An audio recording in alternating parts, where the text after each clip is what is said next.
Salam and peace. You're watching Muslim Network TV. We're on Galaxy 19 satellite, Amazon Fire TV, Roku, and Apple TV. And of course, on our own website, muslimnetwork.tv. Muslimnetwork.tv just got started in early May, and it is the voice of American Muslims. And we have 24/7 programming, 8 hours of programming repeated 3 times. And today we'll be talking about something which people are worried about, that is jobs.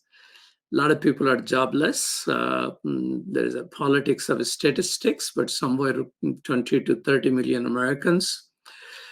But there might be some opportunities at the same time. Jobs and economy are the important thing in forefront of America's mind. But it is more so in the Muslim American population. They are somewhat unique as they have high proportion that report to be self-employed, and a larger proportion who are students, a very large proportion, actually almost double.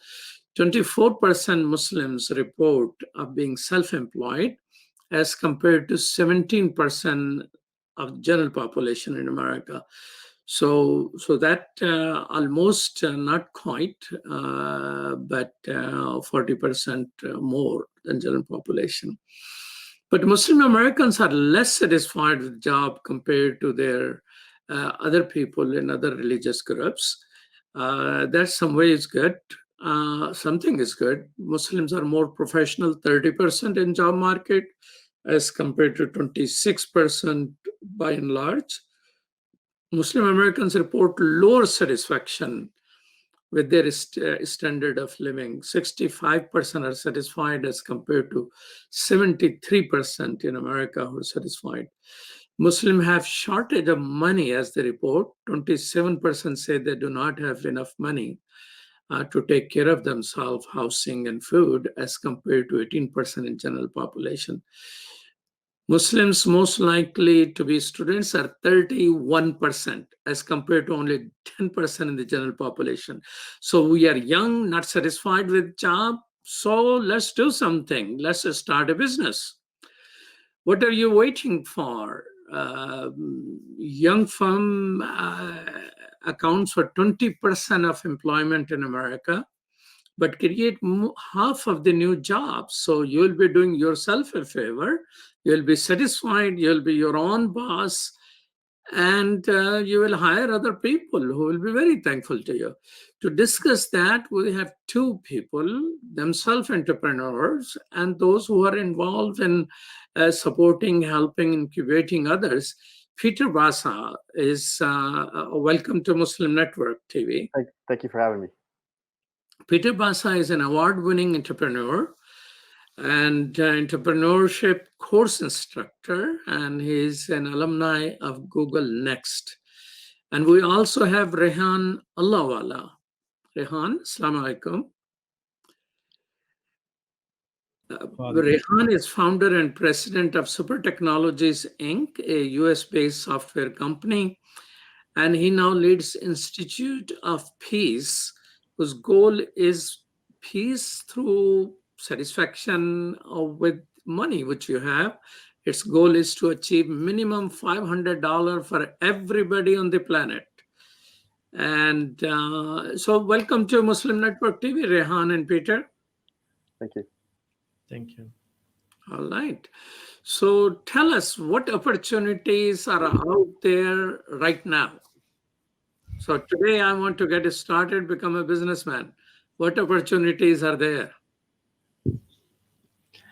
I'll take head start. I've been an entrepreneur since I started my first company when I was 13, and I was born in a business family. So I was always encouraged to raise my own pocket money somehow. So, and unfortunately or fortunately, I never went to college or university for that when I grew up, but I grew my businesses and I started over 150 different businesses in my lifetime. And I retired around 10 years ago, teaching what I know over the years.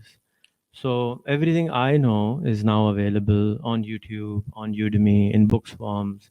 We have around 22 books available on these subjects, and they're all free. They're all downloadable. They're also available on Amazon. There are dozens of courses which we already have on Udemy.com, where people can get themselves started. And the most popular course I have is how to start a business without money.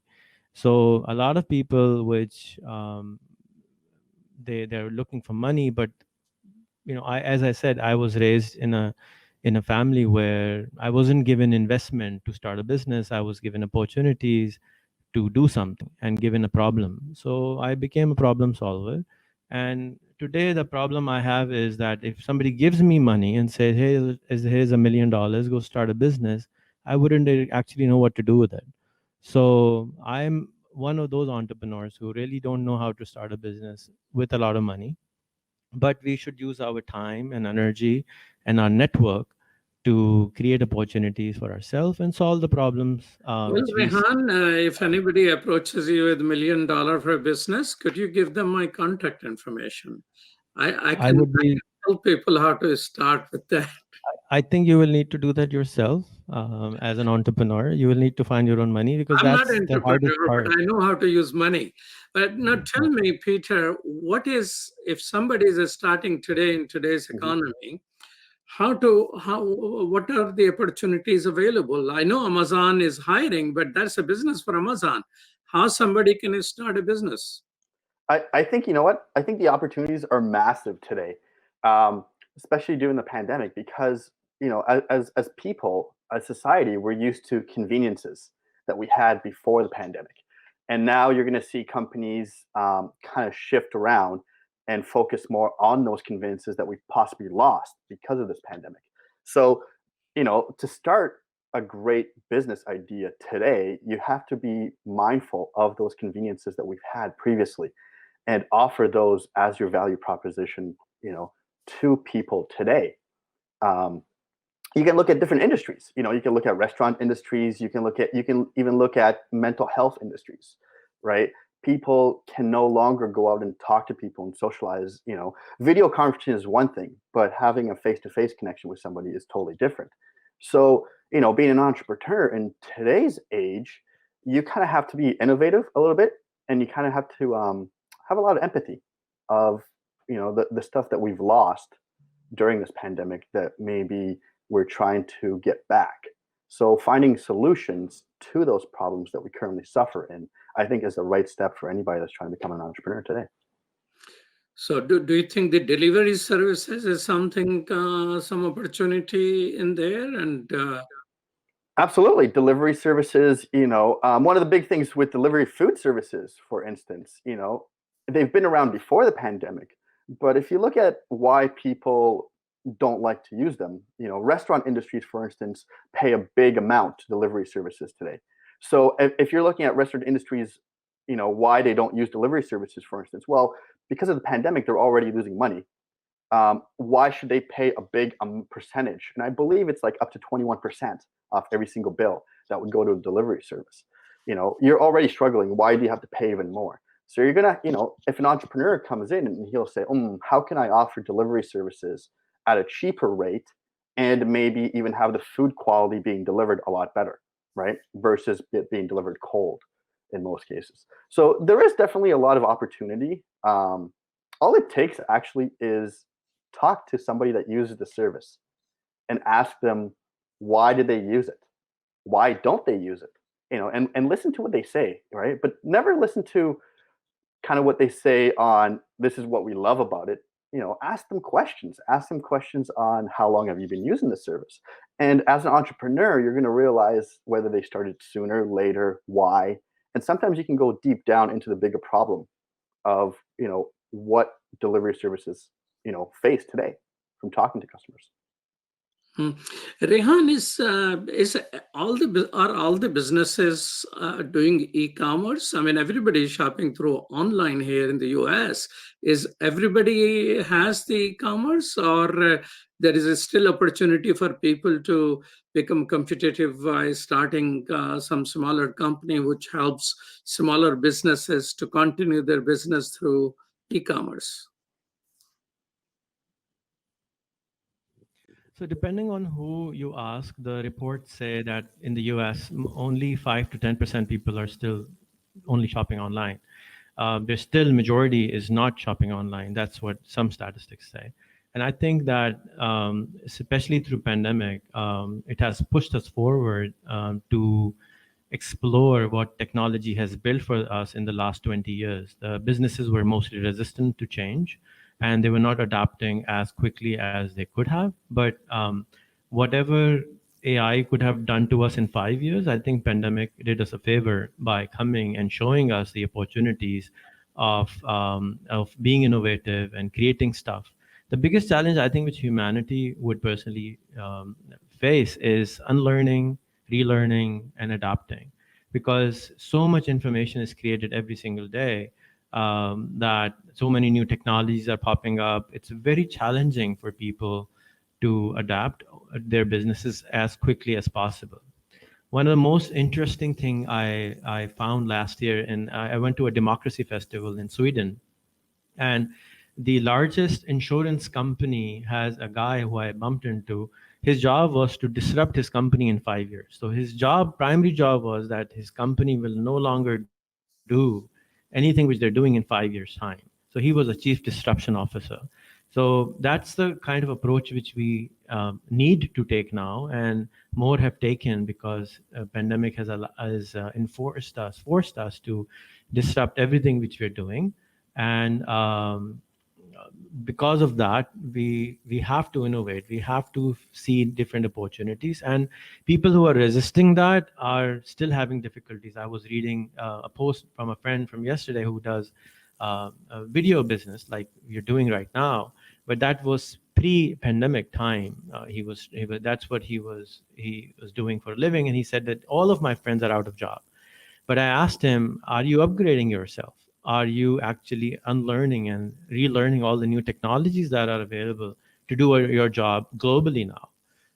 But he said he's not doing that yet. So I think that's the biggest challenge. And Noah Harari's books, Sapiens and Homo Deus, very correctly point out these problems which we are going to face in the future. But I think because of pandemic, we see them earlier. Well, timing of the pandemic is interesting. Some people are saying that it will, I mean, US just reached the mark of 200,000 deaths and still struggling, and it's another wave is coming up. Daily numbers are going up and up. Canada has started imposing some sanctions, and so have Western Europe. Um, and in that way, it seems like this phase is not going to be, okay, 5, 6 bad months, and now things will be okay. It may continue. Some scholars are saying it may continue until next year fall, another year. Some are saying it may be 2, 3 years. So the technologies of protection, I mean, the things like, I mean, in China, even in 70s and the 80s, people will normally, if they have little flu, they will cover their mouth and nose through masks. It was very common sight even for those days. Now it has become a common sight throughout the world, although some people are still resisting that. So do you see there is an opportunity for people to get into the business of masks and cleaning equipment and things which are more protection oriented? And it's a very small size type of business. Do you think there are enough people getting in and there'll be marketing for somebody to get into it? I think that you're going to see a surge in those businesses. You're going to see a surge in the sanitizing businesses, the cleaning businesses, even the face mask businesses. But I think they're gonna peak at a certain time. Next year when if we do ever see a vaccine, I feel those businesses will come slowly, crashing down because the need of them will drop once that vaccine comes out. So I think it's a temporary surge in that. I don't think it'll last forever. It may, people may be more conscious about it, where they know that, hey, I should wash my hands more often, or hey, I should sanitize my desk more often, and everything else. Once the vaccine does come out and this does slowly pass, you're going to see that decline in that, I believe. So, I see, television viewership has gone up by 60%. Mm-hmm. And while the nightly, programs like Tonight Show and things like that, comedians, they're struggling. Some CBS studios have shut down. So do you think solo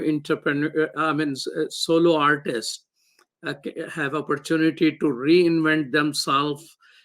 Because at this moment, I see some of those shows, they're struggling because they don't have a whole lot of crew.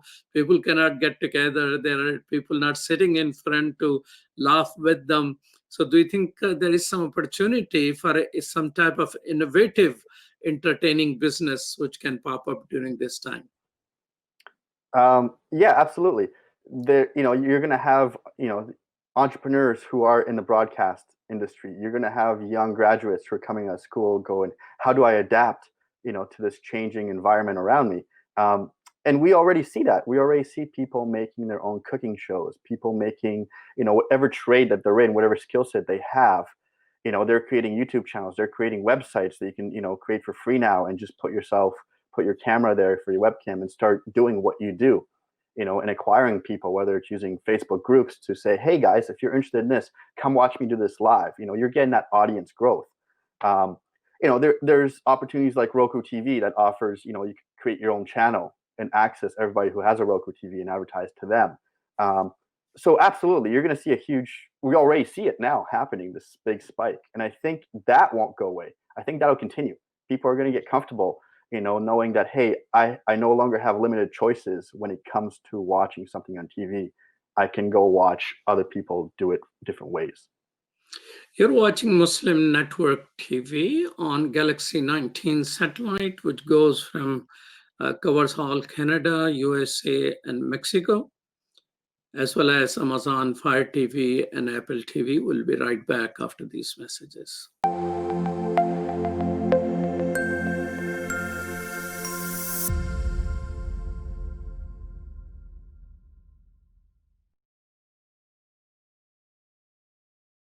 My wife, she's a professor at the University of Cincinnati, who's Catholic, and by her watching and listening to our 3-year-old son watch Adam's World, she ended up taking Kalima Shahada. She embraced Islam because she learned so much about Islam and the other prophets. It really affected our life in a great way, and because of Sound Vision and Adam's World, we're Muslims. I took my Shahada 15 years ago, and I actually am from a rural part of Ohio. And so I found the catalog for Sound Vision, and I ordered the tapes and the CDs and the books, and I used those, and especially for my little daughter, that's how we basically learned our Islam, and Islam entered our hearts through the wonderful works of Sound Vision. Okay, assalamu alaikum, brother. I just want you to know that I love the Sound Vision website, that a lot of times when I'm looking for information, especially as it relates to homelessness, domestic violence, and women issues, I go to that website, and then I see what you've written, and then I copy and paste it and spread the word, because the wisdom is there, so I can't do any better than what Sound Vision has already done. Sound Vision is our survival guide. It is the organization that provides skills for Muslims how to survive and thrive in this community here in the U.S. Assalamu alaikum, my name is Anam, I'm in 11th grade, and I grew up with Adam's World, and what it taught me was unity, respect, and love for the Muslim Ummah. Adam's World is the greatest show ever made. Take me to the Kaaba, man. I love that puppet.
Welcome back to Muslim Network TV. This is Imam Malik Mujahid, and I'm talking with Peter Bassa and Rehan Allahwala. Both of them are entrepreneurs and have been involved in training and mentoring people on these topics.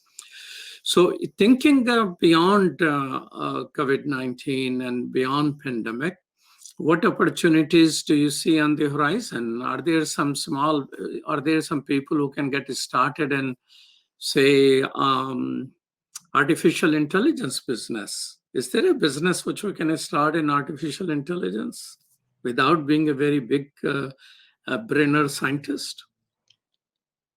Rehan, you want to take that or should I? I think I'll let you answer. Let me answer that one. Okay. I'd like to answer. You know what? Absolutely, you can. I think Rehan mentioned there's a few courses online you can take that are free as introductory courses to AI and machine learning and understanding what that's all about. I always like to think that there's a bigger, slice of the pie for people that are creative as well, because you have to be a creative individual to come up with innovative ways to tackle a problem. Especially in machine learning, right? You're figuring out a way to do something, to give a set of instructions, to train a model, to be able to, if it's predicting something, how do we predict something? What are the variables that we need? And I think that's where the creativity part comes in. It's one part being a data scientist, and the other half you have to be creative and you have to think outside the box in those cases. So is there opportunity? For sure. Everything this day is AI powered. Everyone's using that word very freely, and I think it's overused because there's some companies that claim to have AI but they don't. But at the same time, you kind of have to go, what am I using AI for? Is it helping me better my life, or is it making it a little harder, right? And that's what you have to ask yourself when you're wanting to start an AI company. So what about some opportunities, Rehan? When America and China has this trade war going and putting tariff on each other and banning some companies, actually. So in this environment, are there some other companies in other countries in which some entrepreneurial spirit person can say, hey, this is something on what China and USA is fighting, and maybe I would be a player in that field?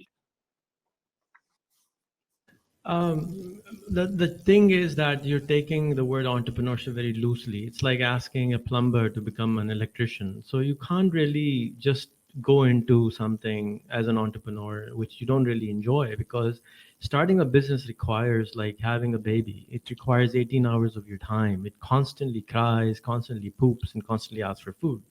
And that's what a new business requires. You require a lot of learning, a lot of passion, extreme amount of effort is required to start a business. Now, there are easier businesses like franchise businesses where you can get in and go in and to do trainings, and there are lots of online franchises popping up.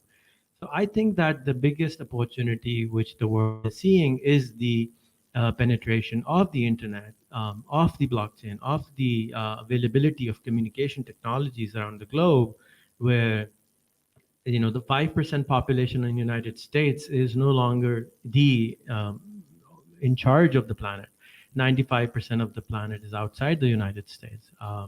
80% of planet is outside China.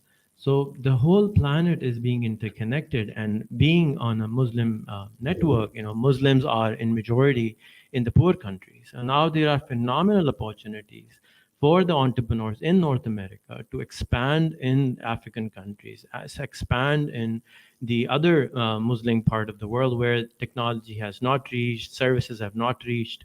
Uber is not as common as you would see in the US, and other technologies which have already come in the US and Canada to go into these other countries. That's the biggest opportunity in my opinion. That's why, and then with the arrival of the global internet service by Elon and Amazon are going to impact the world again in the next 24 months. There's a very interesting company called the Rocket Internet.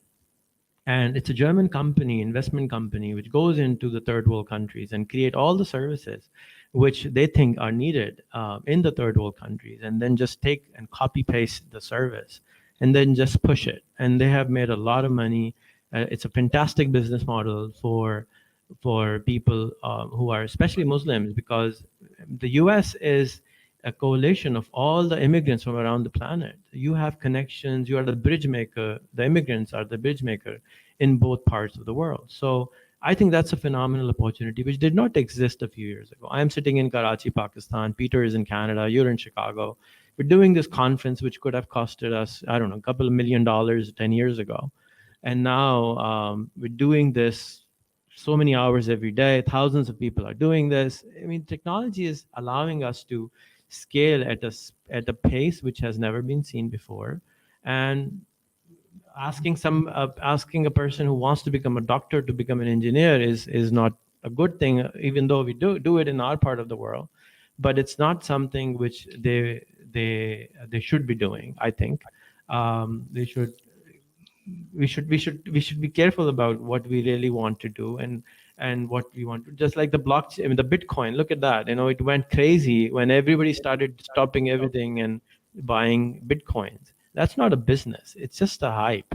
And that's not a long-term thing. You can't really make money on it. Yes, there is a lot of other services on the side of blockchain which you can create, but itself, Bitcoin, just because you can make money doesn't mean that that's something which we as Muslims should do.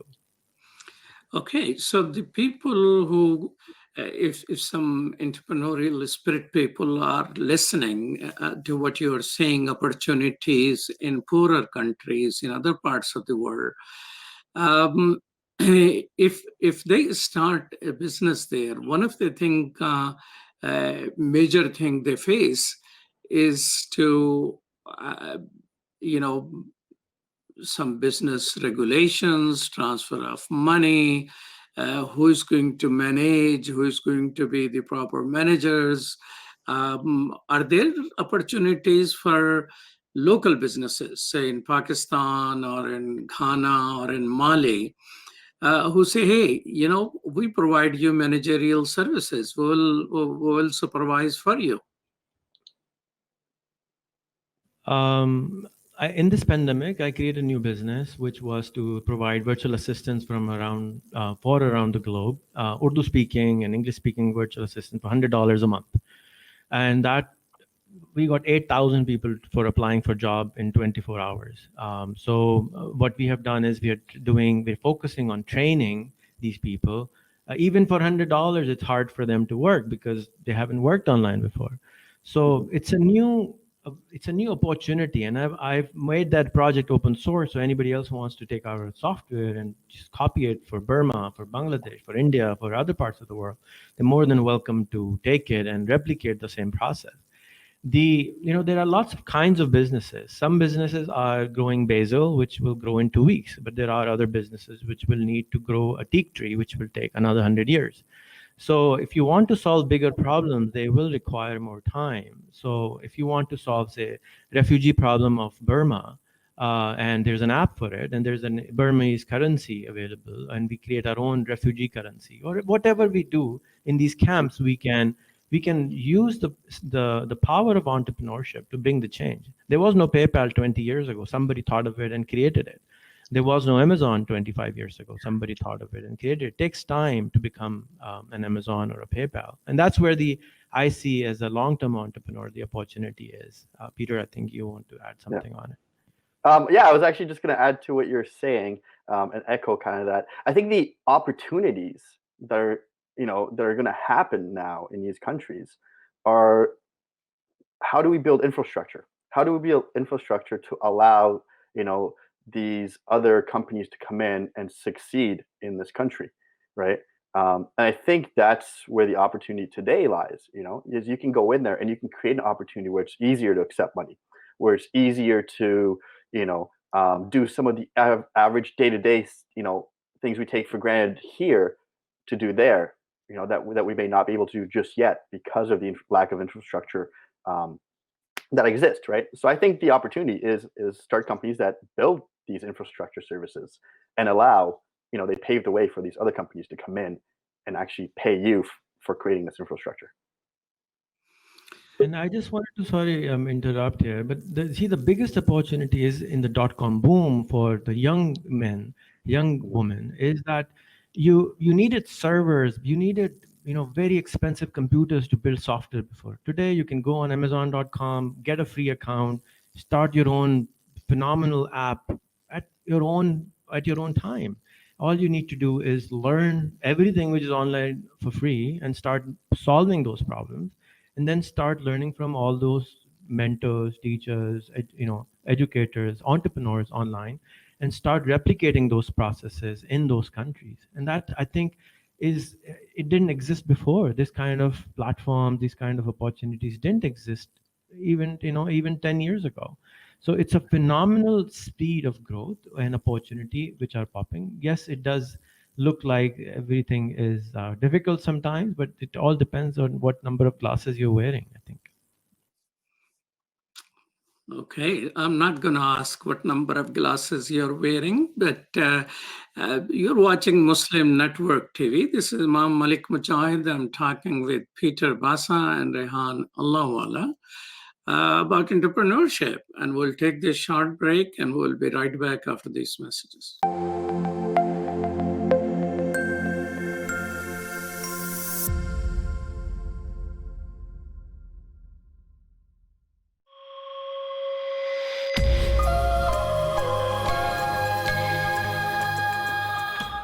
What was it like when you started this network out, when you started Sound Vision those many years ago? After 9/11, one lady called me and she says, what is your channel which I can watch? And I say, I'm sorry, we don't have a channel. And you know what she said? She said, then how America will know about you? SubhanAllah. Anything you want to say to the people who are watching? We had one sister who messaged that she grew up on Sound Vision. What do you say to the people who have been long supporters? Thank you. Thank you. It is because of you we are able to do all of that. So the generation of Adam's world, you need to take it over for the next generation. And that's my invitation to you. So keep telling everybody where to watch. They can watch it on Galaxy 19 satellite, Amazon Fire TV, Apple TV, or easy thing, muslimnetwork.tv, or our YouTube channel, or our Facebook channel.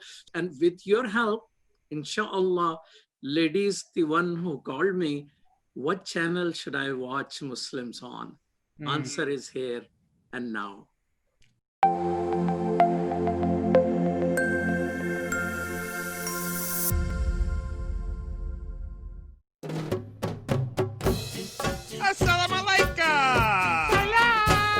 Assalamu alaikum everyone, it's your brother Zain Bika from South Africa.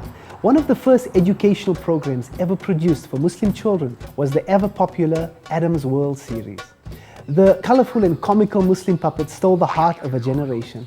Sound Vision will be releasing brand new episodes of Adam's World with the launch of a Adam's World app. Subscribers will enjoy new Adam's World episodes as they are released, as well as all the classic episodes of Adam's World. So visit adamsworldapp.com now to learn more, subscribe and enjoy new adventures of Adam and his friends. And let's keep helping tomorrow's Muslims today. Assalamu alaikum. Adam's World. Believe me, there's a lot to see. Bismillah. Let's explore.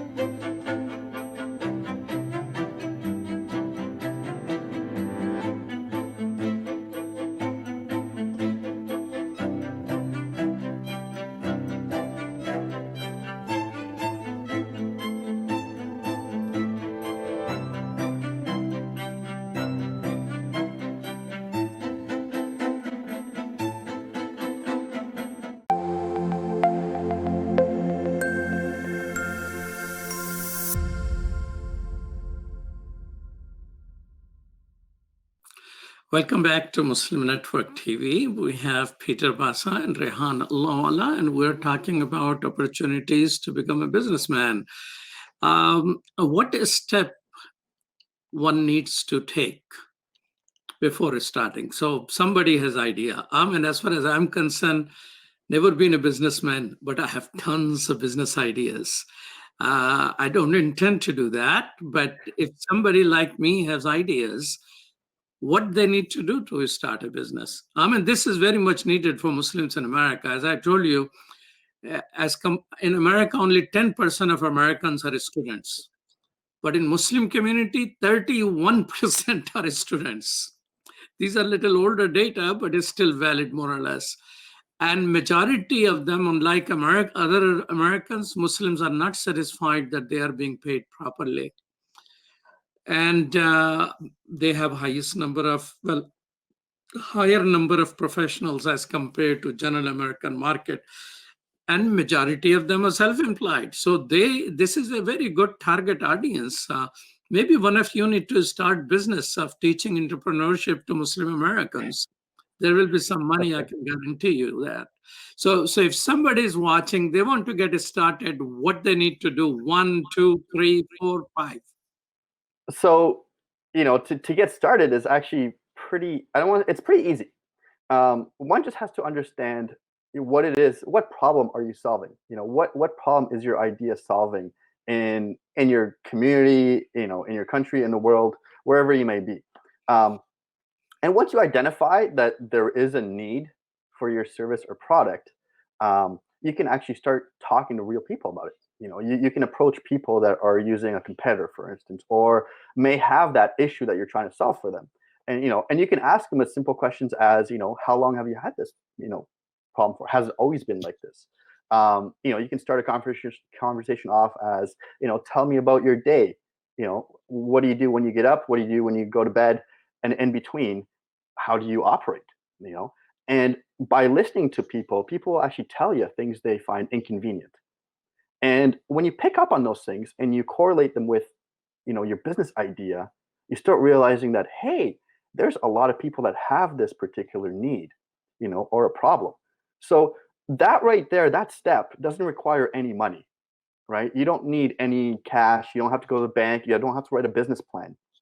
That's just doing regular customer discovery. Come up with an idea which has some niche, some right business, some profitable idea. So idea is the real thing, and it doesn't cost you any money. That's right. That's right. Okay, so now I have the idea. What next? So once you have the idea, you can identify some of the people that you think are your target customer, or your target audience. It all depends on your business. Go talk to those people. Go perform what's called customer discovery, right? Go learn from their day to day and how do they perform every day, their lives, and how does your business idea fit or make their lives better? Does it improve their process? Does it help them achieve a goal, right? And once you've identified that, then you can move up to the next step and say, okay, I'm gonna, here are my customers, here's my product idea, here's my value proposition of what I'm offering them.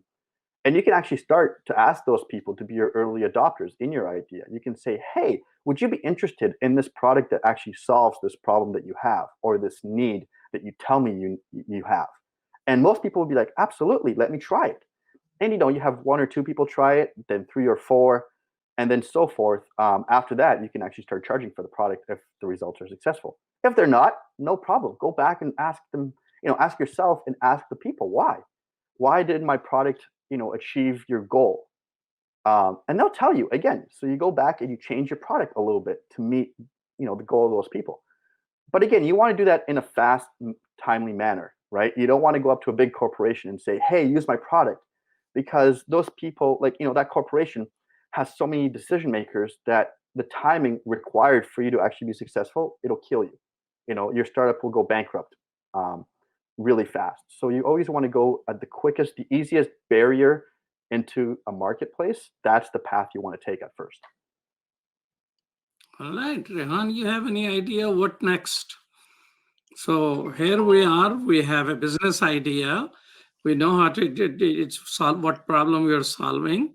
And we're not approaching any mega company. We're just trying to figure out how we make money on it. So what's next? You're from a business family, so share some secrets. So I think people like you who have experienced the world and seen the world in many ways, I think you should definitely start giving out those ideas on YouTube and Facebook, so that people who want to create those ideas, they can't really see them. The problems, the way you can see, and people like you can see things, it's impossible for somebody like me or somebody who's just a student to see those problems even. So there has to be a huge collaboration, I think, between people who see the problems and people who can solve the problems. That's number one suggestion for people with experience that I give to everyone is, let go of your ideas, because ideas are dime a dozen nowadays. I have again a book, again a course. It's all free. You can just go to YouTube and how to start a business without money. It's a 7-minute video, that's the easiest you can get. But I'll give you.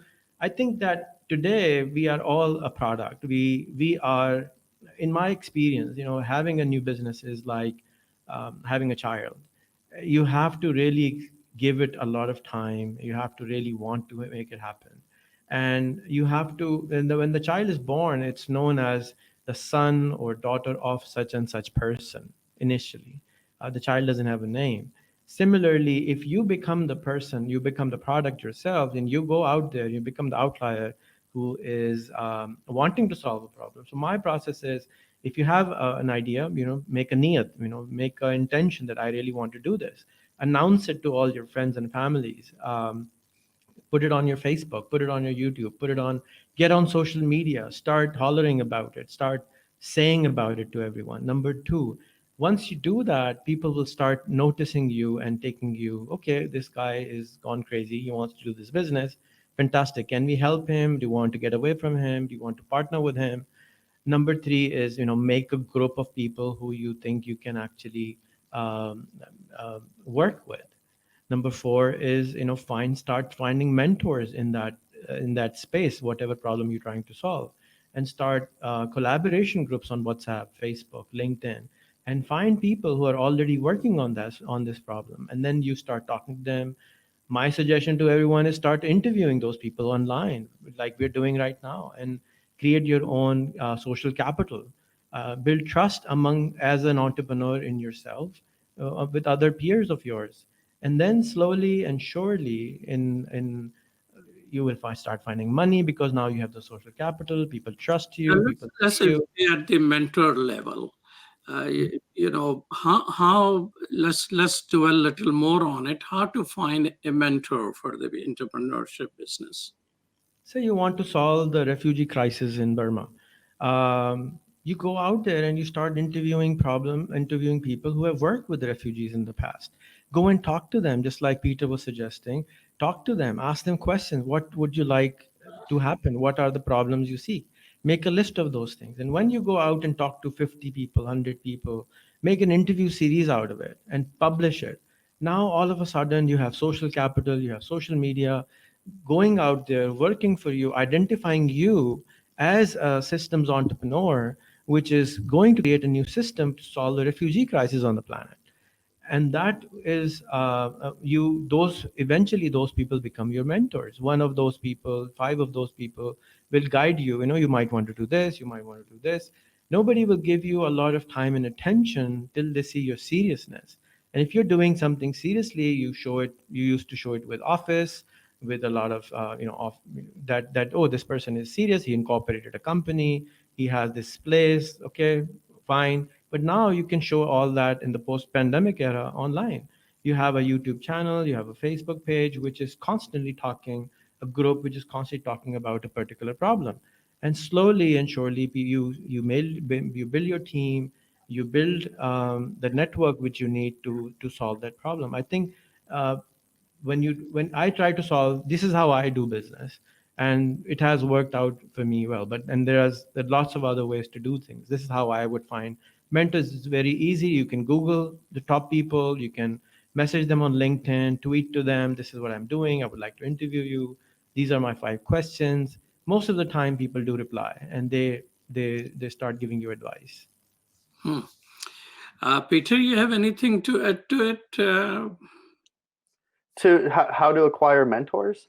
Yeah, like the big one is LinkedIn, which is a great source to kind of follow people that are in an industry that you want to start off in, you know, and you can exchange messages here and there and eventually ask them questions. I wouldn't personally jump on and say, hey, can you be my mentor? Because that's very forward, and most people may not have the time, to dedicate to that. So what I would do is I would just reach out to people asking for advice, and then reach a week later, reach back again and said, hey, listen, I followed your advice that you gave me. Here's what I've changed, in my business model, for instance. What do you think of this now? Right. So you continue that conversation, and, indirectly that person becomes a mentor because now they're sharing, bits of information with you about your company, how you can improve, but they're not dedicating that hour, phone call time that they may not have. So I think if just, having a specific ask to a mentor is a lot more valuable than just saying, hey, be my mentor, right? Because majority of people won't have the time to necessarily. Okay, so let's take an example. There is a person here, it's a real example, who wants to, who is an American, who wants to start a business in Mali. And a business of in which, Mali is a poor country, it's an exporter of meat, but chickens are not something which is commonly found. They import small chicks from overseas, and they found a niche that, okay, what about if we have our own chicks to sell? It will be cheaper and we'll have a business. So if somebody sitting in America is thinking of this business, what exactly they need to do? Go on LinkedIn, search who is raising chickens? I wouldn't say who's raising chickens necessarily. I would look at the logistics side of it, right? The partners that you would want to, or mentors that you would want in this case is, okay, who's shipping these chickens? Is there a company that ships live animals to this country? And you can ask them questions regarding regulations, regarding things that you would need to first know knowledge of before you go ahead and start a company in that country. And that company that does the logistics between them, they will already know that, hey, here are the regulations, here's something you should look out for. So that might be a good mentor for you to start. Okay, Rehan, you have any idea how to go about researching and learning before somebody invests money? I think there are lots of networks available. Not just go and look on LinkedIn for chicken farmers, but you can go to the chambers of commerces, you can go to their embassies, you can ask for leads. And when you start asking, somebody knows somebody, and then somebody knows somebody, you always eventually meet that person. 25 years ago, there was no LinkedIn, there was no Facebook, there was no Twitter, there was no Google, they couldn't find anyone. So if you want to do anything, you just go and ask someone, and then he gives you a wrong address, and then you find the right person. In this particular case, you, as Peter very well said, somebody is already doing that business, so you become partners with them, because there's not just technical thing, there are ethical problems which arise, there are governmental problems that arise, people don't give delivery what they say. There's a gentleman who was talking about the same thing 2 days ago with me from Vietnam, asking to buy chicken legs from Pakistan. And he said, I have tried 5 times. Every time I buy, the guy says something and gives something else. Now, how does the government of Pakistan solve this problem? It's an ethical issue. So there has to be some ways, technical ways, where policies are made, systems are made, so that these problems are solved. And it will take time to solve. But I think chambers are everywhere. And you can definitely contact them, and they will. That's where I would go. But I would go and find, if it's Mali, I would just find anyone in Mali and just say, hey, make a friend, understand the culture. If you don't know that country, it's very difficult to do business with a country you don't really understand. Okay, so let's talk a little bit of your personal things. You mentioned you have a lot of free courses and things like that. Rehan, could you give out uh, some information where people can go to look for that information? Yeah, just Google my name and you will find, but you can just go to rehan.com. You can find links to all of those sites from there. The books are there, the courses are there. I have over 8,000 videos on YouTube. We're making 1,000 new courses. I've made a whole new studio just to make half an hour courses on everything. Every single problem we're seeing, we're just making courses on it. Then now we're starting to make documentaries about these things so that it becomes more and more digestible especially where I work in Pakistan. 70% of the people cannot read and write their name according to government statistics. How do I reach out and teach to people who can't read and write? So I'm finding innovative ways of making drama serials and making documentaries on teaching them and guiding them. How do you upgrade yourself using the smartphone?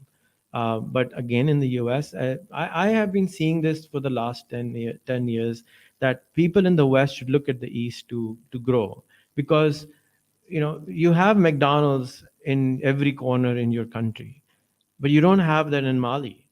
You don't have that basic infrastructure which requires to expand, to the ecosystem doesn't. I'm not going, people get upset when I say McDonald's is not healthy, but it's not just a food, it's a whole system. It's an ecosystem that allows you can create a new McDonald's, okay, healthy version of it, but it's the ecosystem which doesn't exist in the other countries, which a person who lives in the Western world has seen, has grown up with, and then when you come and you explore and partner, I would say this is the era of partnerships and collaboration on the planet. We all have something to offer to each other. Otherwise, we will do, as you were mentioning earlier, we're getting into the US-China war. We can either collaborate or we can fight. Which one is better? Chinese have something to offer to the States, and States have something to offer to Chinese. We need to create time and collaboration. Apparently, the humanities spent $2 trillion, which is $2,000 billion a year, on arms race. I think we should create a coalition where we should say, okay, if you're going to spend $2,000 billion on arms, you should spend 10% of it on collaboration, on cooperation. At least a Ministry of Defense should be there. Then there should be a Ministry of Peace, like in other countries which exist. So I think this is a phenomenal opportunity for humanity to see how we can empower each other rather than to just, oh, I can do a better job than you can. Okay, so Peter, it is said that 75% of a startup fails. So why get into doing something which fails? It's actually a lot bigger than 75%, to be honest with you. I think it's right now, I think it's like even 95% of startups will fail, the first year. I think it's, execution is key. Business idea is great. How do you execute? What do you learn about your audience? And I think the companies that fail, they think they know how to solve the problem because they're the founder, right? I created the idea. I know what the problem is. And I think having that ego is what kills majority of startups, because they don't actually go out and talk to people. You may have a great business idea and you may have to pivot because you realize, the problem that you're trying to solve, well, people have it, but no one's willing to pay for it to solve it. It's a mediocre problem. And I think that's what you have to understand, and you have to be able to adapt and change really quickly. And that's why the term, fail fast in the startup world is, I have a great idea. If it's going to fail, make sure it fails in the first month, because I don't spend too much time and money, building something that nobody wants. And that's where the key is, build a product that people actually want. Okay, so I saw you, Rehan, the only time was at the Parliament of the World Religions in 2015. And you started talking to me. There was not enough time, but you started talking to me. I started this business, it failed. I started that business, it failed. Tell me, what have you learned from failure?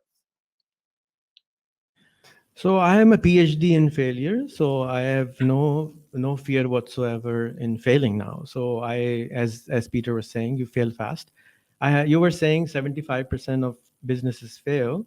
100% of humans fail to walk. Should we stop walking because we fail to walk the first time we try to walk?